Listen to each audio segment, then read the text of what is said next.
Welcome to the Marketing Mortgages Social for Brokers podcast. Now, today I have with me somebody who is, I would say, a low-key mortgage celebrity.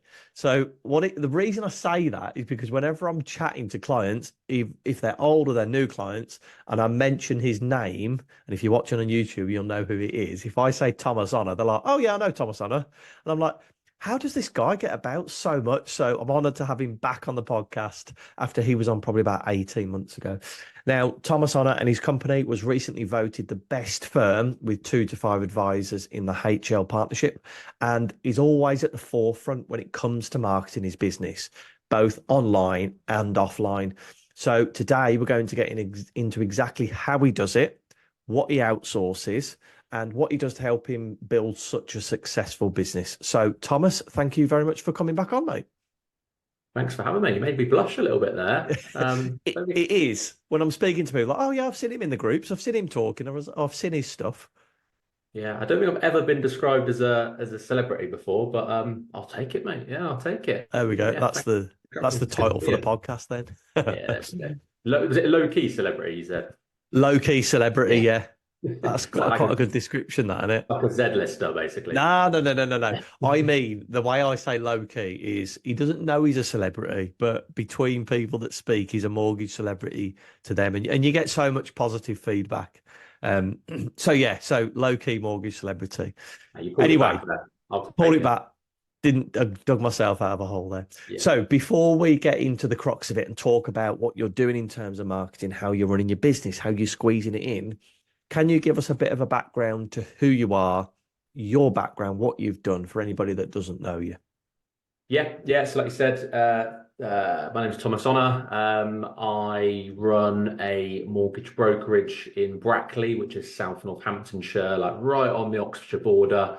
We've got a team of 4, which is soon to be a team of 5. This time last year, I was the only one advising, and I had 3 support staff as admin.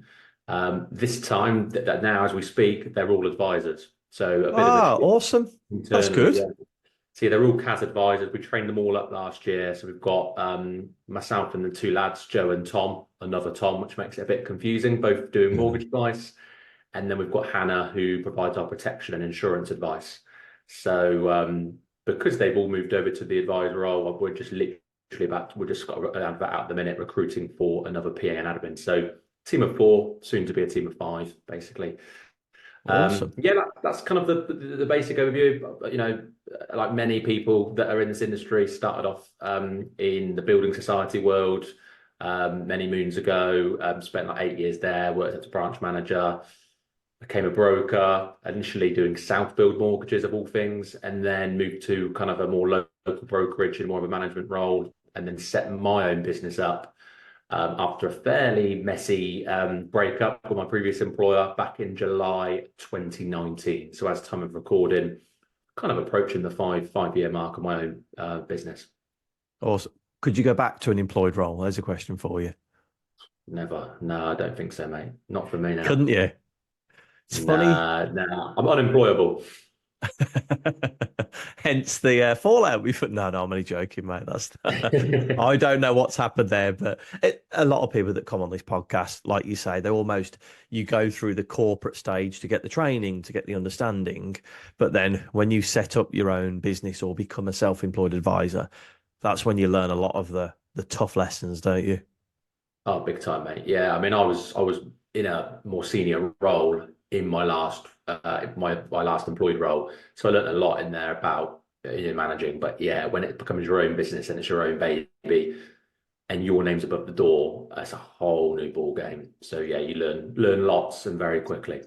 Like you got to make sure you do the appointments, you keep all the staff up to date with what's going on, you fix the printer, you order the tea bags, then you're back to doing. Do you know what I mean? There's so much involved. Clean the windows, sweep the pavement outside, empty the bins. Yeah, everything, mate. You're just doing everything. Before we get into the other bits, actually, talk about cleaning the windows, because you are somebody with a high street presence, aren't you? Can you talk us through Yeah. how does that affect your business in a positive, negative way? Are there any things that you would do differently? How does it help?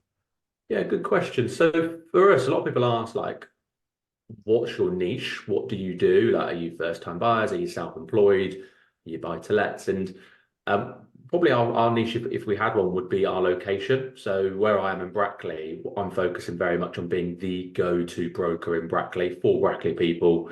And for me, the logical step with building that brand locally was to have a high street presence in the town. So yeah, we've had an office for 4 years. We had a little refurb last year to modernize it a little bit, make it a bit more of a nicer space for the staff, but obviously for the customers as well. We don't Hmm. do tons of face-to-face appointments, truth be told. We always offer them. I think, since the pandemic, people now are used to, like we're doing now, video calls and phone calls is fine, but it's always we always offer it. But I think, having somewhere where people can come to photocopy their ID or sign a mortgage deed or drop stuff off helps.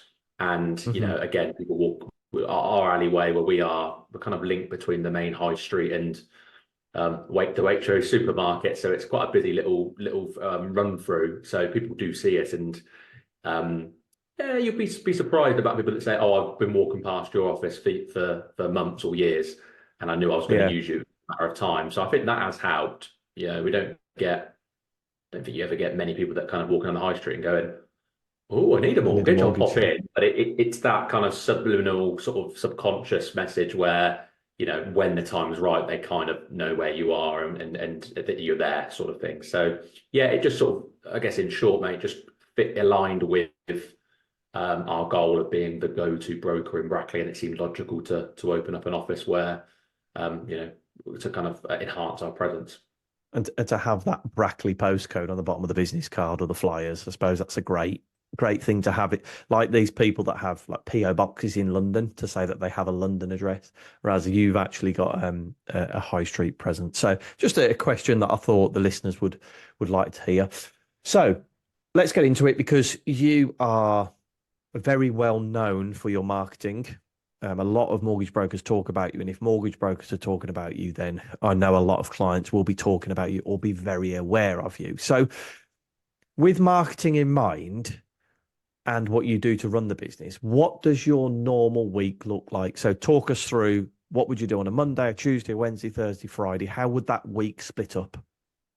Yeah, so I mean, one of the things that I've learned pretty quickly is that to be as effective and efficient as possible, I needed to chunk my time. Hmm. So, I've heard of people speaking about it before, and I was like, I'll just, to start with, new business, you take a lead whenever you get it, whether it be 8 in the morning or 8 at night, you're taking it. But then as your Hmm. business develops and grows and you build a client base, you need to be a bit more precious of your time, or I need to be more precious of my time. So my appointments are very structured. I have them all mainly in the afternoons. So like 2 till 5 in the morning, I'll do our team meetings on a Monday and Tuesday. So we get together on the Monday with our protection advisor, Hannah, and we review the business.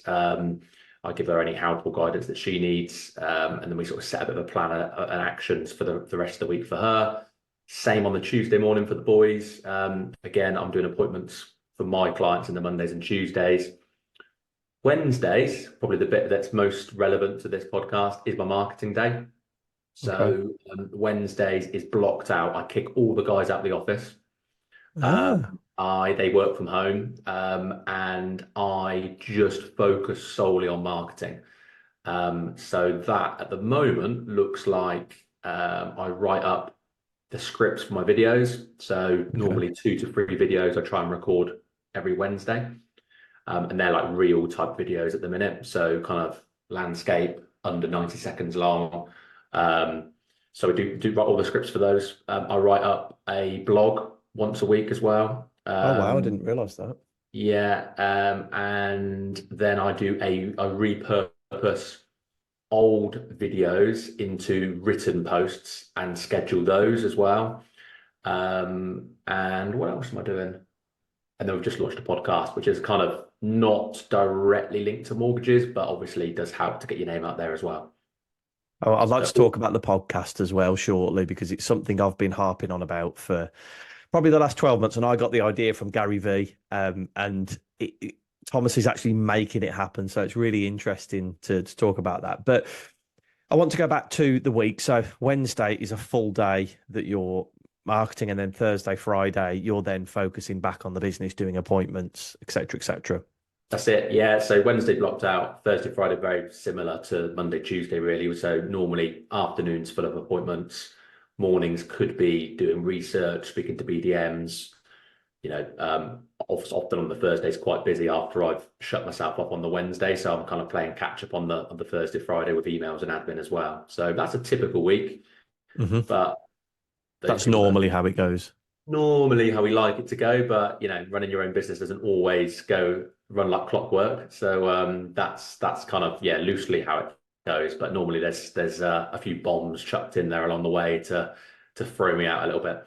Make it interesting. Yeah. We'll talk about marketing in a minute, but how useful, because this podcast isn't just about marketing, how useful is that Monday meeting for all the team to get together? Because I assume that's quite logistically quite tough, but do you see huge benefits from it? Yeah, we've made it a bit of a non-negotiable. So Okay. without doubt, it's one of those ones that you see it all the time. I've done it. You speak to other mortgage brokers and business owners, and they do it. Where you start off doing it, it happens one Monday, then the next Monday, maybe you do three, and they're going really well, and then before you know it, the fourth one comes along, and someone's too busy, or they booked a client meeting, or everyone's just too busy and we'll postpone it. Before you know it, it's stopped. So been really quite disciplined with it and make sure we get together every single week because Hmm. it just refocuses the whole team. We review any areas of the business where things have changed. So it could be new criteria, it could be a process that I've changed internally where perhaps something didn't quite go well or we felt we could do something better. So it's a good opportunity to roll those things out. And then also an opportunity for the guys to we discuss, problematic cases. So Hannah might say, I've got someone with high BMI and asthma or something else, and we'll, talk it through a bit of a plan of action of what we're going to do. I might be able to tell her where to place that, or not. I might say, speak to this insurer and that insurer. Likewise with the boys, they might have a bit of a tricky case on their desk, and we'll all discuss it between us and do, help each other out in that regard. So yeah, for Handy. me, it's really good to, and then we action that. So we document everything. So we put clean actions in, and then we review those actions the following week. So everyone's accountable for the actions. And I guess to a degree, everyone knows they've got to do those. Yeah, they're going to be held accountable for what we Accountability, do. isn't it? Yeah, that's it. It's saying you're going to do something and then Yeah. the week after to do it. I just thought that'd be really useful for people listening, that meeting, because the power of Zoom is it doesn't matter if you work in an office together or not, everybody can log in and kind of have a plan for the week. So interesting. Right. So we're getting on a Wednesday morning. You get in, you sit down and go, right, what the hell am I doing a video about? How does that day look like for recording videos? Yeah, great question. So what I try to do is throughout the course of the week, I use Trello. So for people that don't know what it is, it's like a digital to-do list, basically. So you can just use notes on your phone, but throughout the week, I'll be thinking of ideas, thinking of questions that customers have asked me, probably pinching ideas from other brokers. I like doing that. And I might read an article, seen something that's come out from a lender, but just so when I go in on the Wednesday, I've probably got a couple of bits that I know vaguely what I'm going to be recording about. Hmm. So, not always. I mean, sometimes you go in and you've got one thing and you've got to think of topics for the other two. So, I'll sort of cast my eye back over emails, conversations I had with customers and try and create videos or content of the most common things we're being asked. Hmm. So literally I come in, I will jot down, get a Word document out. I've got the title at the top and I'll just start writing a bit of a script. Hmm. I've dabbled in that of using Chat GPT with it. So sometimes I'll just pump that straight into Chat GPT and say, please kind of repurpose this into a transcript for a video.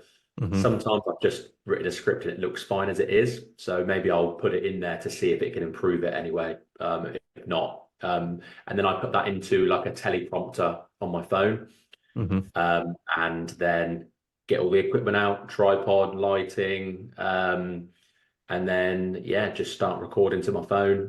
Put the mics on, start recording to my phone, and that'll be the kind of the 3 videos done on my phone, normally under 90 seconds long, but it isn't 90 seconds to record it. It's probably, minimum 3, 4 takes per video, it could be double that easily on a bad day. I would say I've been pulling my hair out, but for anyone that's watching this, you'll know you can see I haven't got any hair. So, yeah, sometimes you just record like 10, 12 because it's just not going right. Other times you can do it in 2 takes. So, get them on my phone, and then I send them off to a freelance editor to basically make them look better, put in graphics, animations, subtitles, captions, just to make them much more engaging. And they normally come back to me about 5 days later.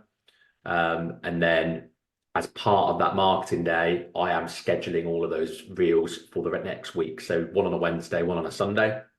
And then, yeah, writing a blog, which again, I use the help of Chat GPT to help out with that. And then looking at old video scripts, because like I said, I produce all those scripts myself and save them.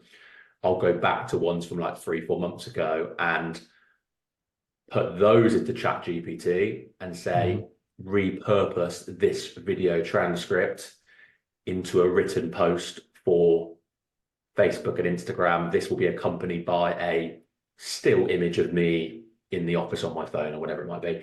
And then it will just pump it out. In my experience, anyone that's used ChatGPT, it does 75% of the job for you, but it's quite Americanized. Some of the stuff doesn't quite make sense. So you still need to change it and make it a bit more in your own tone and language and make it a bit more human. I've seen quite a few brokers where you can tell they haven't done that and it just doesn't make sense, or it's like talking about like loan officers and or the old like, dollar sign emoji, that's straight off Chat GPT. And that's Chat GPT is great. It's working out how to do the prompts correctly to get you the right kind of content. 100%. Yeah. So I've kind of nailed that now. I've got my prompt, which I pump in every week. You're kind of like setting Chat GPT up to know what I want it to produce. Then I'll upload the transcript. I'll ask it to ask me some questions before I do that to make sure it fully understands the task. Then put in the transcript, and then, like I say, it will sort of generate a fairly well written post or text for a post. I'll then go in, update it, amend it, make it more me. And then, I'll schedule that through onto socials, so mainly Facebook and Instagram's the main platforms that I use. The two main ones, yeah. Yeah, they're the main ones. Likewise with blogs, I'll tend to write loosely the blog, or I'll put in 60, 70% of the information, but then I'll just put it through Chat GPT to try and, sometimes it can reword it. It can make it sound a bit more fluid. But again, you still then, once you've done that, still got to get it out and read through it again and amend it and make it less American, more UK, more reader friendly for my audience. But again, it's doing the legwork, it's doing the hard lifting for me. So it's pretty much about it, mate, really. It's just I mean, stuff like the blog and things, that's fantastic because you can optimize them for SEO. But the videos on social, one thing I would say about the Chat GPT is to help it write more like you, what I do is I write a blog post or an email myself. Then I'll put that into Chat GPT and say, write a prompt or ask me what kind of style this is written in, and almost write me a prompt for something I've written before.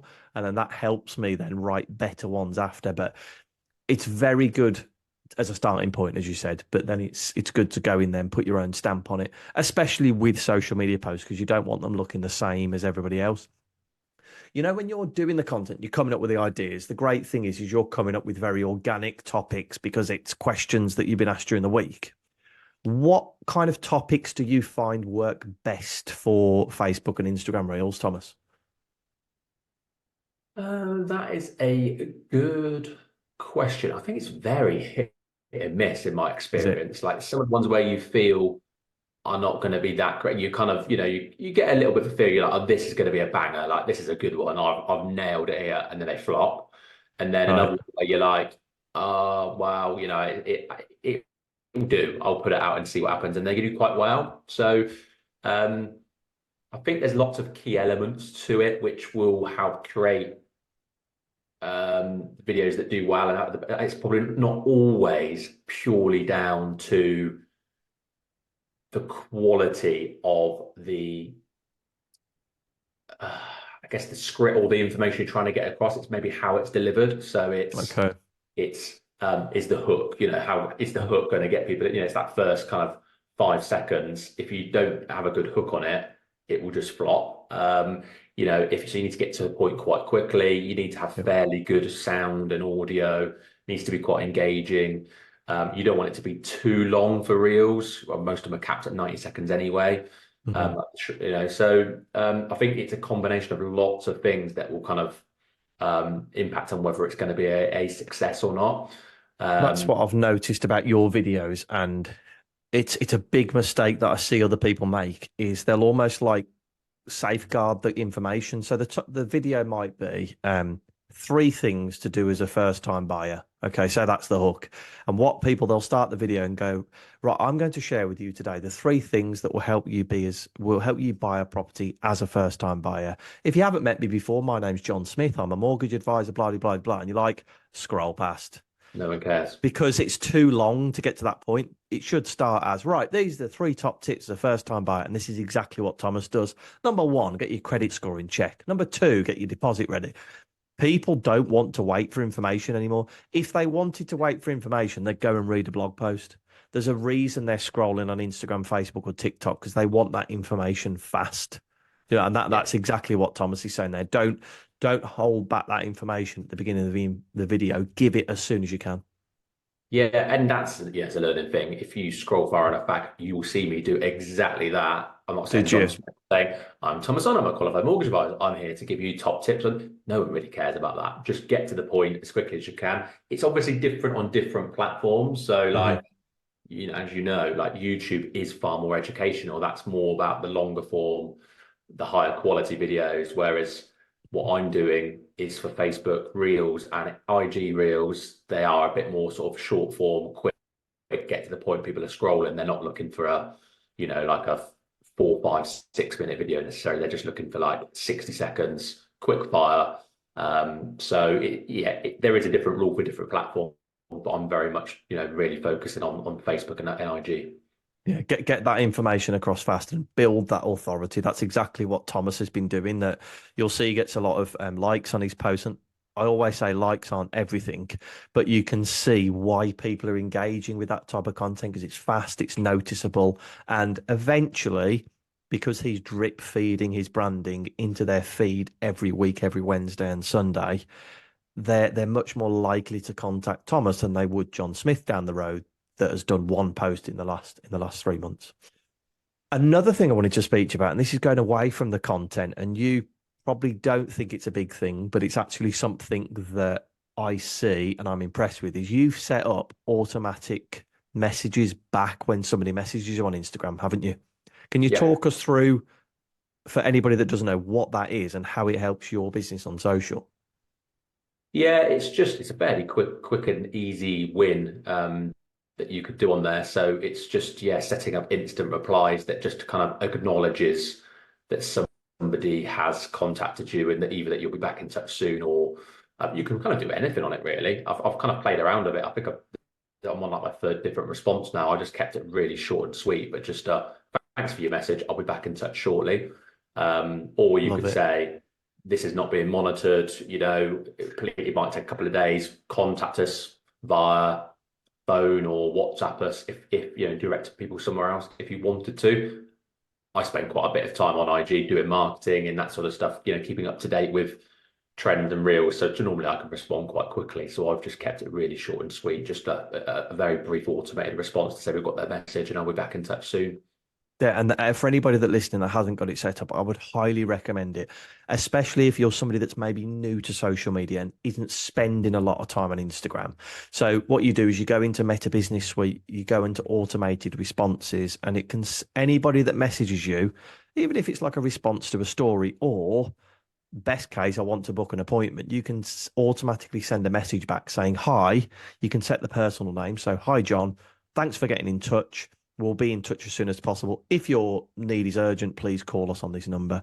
And it just makes that customer feel a bit more at ease that, okay, they've seen the message. I'm not wondering if this page is active. I know there's a message come back to me, and it gives you a bit of grace period that they're not chasing you. So go and have a little look. There's loads of YouTube videos out there on how to set that up. So the other thing I wanted to speak to you about, there's loads of the other things in this podcast I've been saying, but the diary of a Brackley business owner. Can you give us a 30-second insight into what that is and why you set it up? Yep.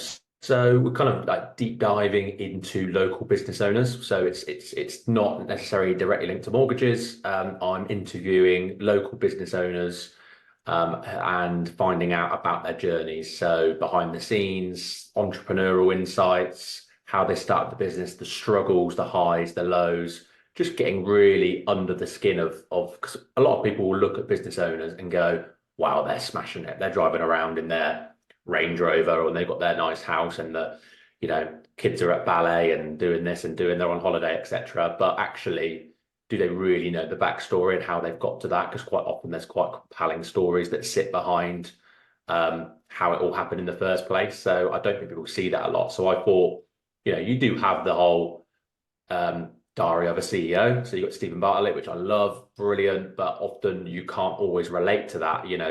Little old Thomas Honor in Brackley can't really relate to multi-billionaire business owners that are, it's a completely different world. Whereas most people can relate to Jamie the plumber or Billy the PT, or so that's what I'm kind of trying to shed a little bit of light on those stories. And I feel that I would be interested in it. So other people must be interested in it. And obviously, a lot of people have been asking me, well, what's in it for you? And for me, I just enjoy making the content. I like to network. I want to open up my network. So speaking to other business owners is only going to be a good thing. And, don't get me wrong, if, I'm speaking to a business owner and they're sharing it on their page with my mugshot on it and my name, then that's only going to be a good thing for the brand. And, people are not silly. They're going to start looking in to see who I am and what businesses I own myself. So, for me, I just thought it's a good idea, and it's been really well received. I've recorded about 7 or 8 episodes. Number 2 is about to launch on Monday, but everyone's been well up for it. Like, all the business owners have been Have like, they? "Yeah, get me on, I'll come on." And what we're doing on it is two things. One, can't remember the name of the podcast, but they donate money to charity every time they get a guest on. It's a really good idea. So I thought And that I have to idea say, brilliant. Thomas actually reached out to me and was like, "Mate, do you mind if I nick that idea?" I was like, "Mate, go for it. Money for charity." I think we've done about 1,400 quid now in Yeah. in donate, which is fantastic. So if you guys can do the same, so be it. Go and smash it. Yeah, so done that. So thanks for that idea. And the other thing I do is at the end of each podcast, I ask the business owner to nominate another business owner that they would like to Ah, feature on the podcast. So people know it, people don't they? So it opens up more doors for me. It's a kind of a foot into getting that guest on the podcast already. Because I'm like, hang on a minute, Chris has nominated you. You kind of got to do it now. Come on, let's get you on, sort of thing. So like the old it just ice helps. bucket challenge. That was it. Yeah, exactly that. Yeah, so it just keeps that momentum going. And like I said, it's quite a nice business community in Brackley. Everyone's kind of, kind of wanting everyone to do well and bigging everybody up. So it's been really well received, and everyone that I've contacted has said yes and been sort So of been really good for us. that was a question for you because there was a lady on LinkedIn who is doing a very similar thing to this in her local area. I forget her name, apologies. I will send her this podcast because she asked me the question, how do you open up the conversations with business owners? Because I said, fantastic idea. I think it's great. And she said, I can't wait to get started, but how do I start that conversation? Can you tell us exactly how you open that conversation with somebody you've maybe never spoken to before? How do you approach them? What do you say? To be honest, I did it through, it's kind of a bit, I guess it kind of is an old networking thing, really. Um, like a BNI thing where you would, do you know someone that can help me with this? Is often what they would Right. do in the room. So it might be like, I need to get in touch with such and such people. So basically, what I did was I spoke to someone that I kind of knew, not really well, but someone that I knew in Brackley that I knew a lot of people, and I knew that he would be a great person to have on the podcast. And said, look, firstly, I want you on, but two, can you help me get this out? This is my vision. This is what I want. And I knew that he knew and could open a few doors to me. So he was great. He's the guy that's actually going to be on Tuesday, Anthony. And he set up the first 2 episodes for me with local business owners. Oh, And then, nice. like I said, on the back of that, because I'm asking at the end of each episode, can you nominate someone? Opens. And then I say to them, would you mind contacting them and giving them the heads up that I'm going to be in touch? So it's more of a warmer outreach rather than just random Thomas on asking you to be on a podcast I've never heard of before. It could be, Anthony's actually spoken to Scott and said, just to let you know, I was on this podcast. It was great. I've nominated you and he's going to be in touch. So when I get in touch, it's like, oh yeah, I knew you was getting in touch. Yeah, Anthony said it was great. Of course I'll do it. So it's a bit more of a Great warmer way to do approach it, rather actually. than yeah. And I forget the lady's name on LinkedIn, but I hope that did help if you have listened to this podcast. Okay, so Thomas, it's going to bring us to the end of our podcast. We've spoke about so much here. We've spoke about videos, managing your diary, time blocking, script writing, a bit of chat GPT in there and business. Now, if anybody does want to explore it a bit more with you, where's the best place that they can get in touch with you? Yeah, I am on LinkedIn, but I'm not massively active on it. I used to do it quite a lot a couple of years ago, and my network just got absolutely filled with mortgage brokers who are not Right. my target market. So I probably need to sort that out on there. So I am on LinkedIn, but I'm not massively active. So probably on Instagram and Facebook is where I'm most active. So people Okay. have, come to drop me a message, or I quite often get brokers that want to have a chat about certain things. So, obviously I'm busy, but I'll always make time for people. So, more than happy to do that. Fantastic. And before we get into the strategy question, we're going to donate £10 to a charity of your choice for coming on. So which charity did you want us to make the donation to? To Mind, please. Mind. Popular charity, of course. Very good cause. Fantastic. So we're going to pretend that you've moved to the north of Scotland. You've got a mobile phone, internet connection, and a laptop. Can you tell us in 60 seconds what you would do to start generate new business? Yeah, pretty much exactly what I do on a Wednesday morning. I would just mimic Okay. that. Obviously, if it was a brand new business, I'd probably have more time to do it. So I'd be doing it probably Monday, Wednesday, Friday, and just producing as much content as I can to get as many eyes on me. So videos, probably sending them off to a freelance editor and getting fairly cheap on Fiverr. So you can get quite good content produced for you at relatively little cost. Share those into groups. That's Mhm. something I do quite a lot to get more eyes on content. Is once I publish the post, share it into local groups. Blogs, again, with the help of Chat GPT. You can't. For me now, I think, because everyone's using it, you can't get it to do all the work for you. You can use it to do the heavy lifting, but you do need to personalize it. And then, yeah, just kind of repurposing old content. So yeah, just pretty much what I do at the minute, mate, but just be doing more of it, I guess. More of it, not just a Wednesday. You'll be doing it 4 days a week, and then that might be one day of appointments, and then it goes 2, 3, and then you're back to 1 day and 5. Precisely that. Yeah, which is pretty much what happened when I started the business back in 2019. Exactly what you did. Almost a carbon copy of it.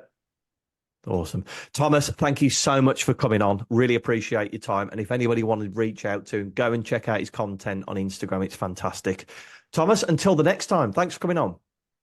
Thank you for having me, mate. Have a good one. Cheers.